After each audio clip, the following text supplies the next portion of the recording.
अगर मैं सेंटर दिखाऊं तो आप देख सकते हैं जैसे आपको लग रहा होगा किसी का घर है, इसको सेंटर बना दिया गया। तो आप देख रहे हैं इस तरीके के सेंटर हैं, तो इन पे प्रॉब्लम आएगी। और इसी सेंटर को देख के मैं कह रहा हूं कि जो इंस्ट्रक्शन इन्होंने निकाले उसके कुछ पॉइंट में लग रहा है ऐसा कि उसके थ्रू चीजें गड़बड़ हो सकती हैं। आप देख रहे हैं इस तरीके से बाबा जी इंस्टीट्यूट, इस तरीके से आपका जो सेंटर है वो है, इस तरीके से सेंटर बना दिए गए।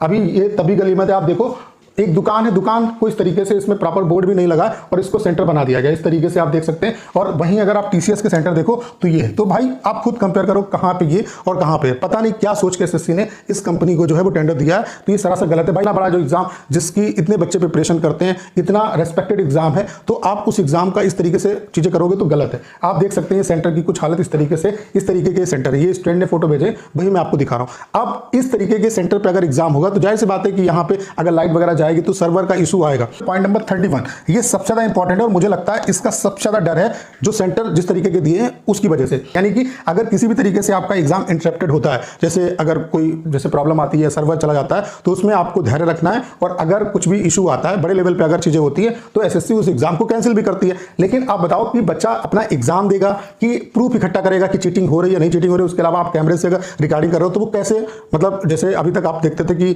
इमेज वायरल हो रही है, नकल करते हुए वायरल हो रही है, तो वो भी चीजें अब नहीं पॉसिबल हो पाएंगी। वो कैसे कर पाएगा, मतलब इतनी हिम्मत नहीं रख पाएगा वो। उसके अलावा सबसे बड़ी बात क्या है कि जैसे मान लेते हैं कि आपने जिस तरीके से सेंटर दिए, इसमें सर्वर इशू की प्रॉब्लम मुझे लगता है कि होगी क्योंकि यहां पे मतलब उतनी प्रॉपर चीजें इनके पास नहीं होती। मान लेते हैं लाइट ही चली गई, अब बैकअप नहीं इनके पास, तब भी दिक्कत होगी। तो यहां पे क्या है कि अगर मान लेते हैं 5 मिनट के लिए सर्वर चला गया और 50 मिनट या मान लेते हैं 30 मिनट के बाद आपका दोबारा से जो है एग्जाम यहां पे स्टार्ट हुआ, तो 30 मिनट के अंदर, जैसे मान लेते हैं 5 मिनट के लिए एग्जाम स्टार्ट हुआ और फिर 30 मिनट का ब्रेक लगा और फिर आपका एग्जाम स्टार्ट हुआ, तो इस दरमियान जो पेपर है वो तो कहीं ना कहीं पूरा निकल आएगा और उस पूरे पेपर को कहीं ना कहीं कितने लोगों में डिस्ट्रीब्यूट कर दिया जाएगा, ये सबसे बड़ा खतरा है कि इसके थ्रू पेपर जो है वो बड़े लेवल पे लीक भी हो सकता है।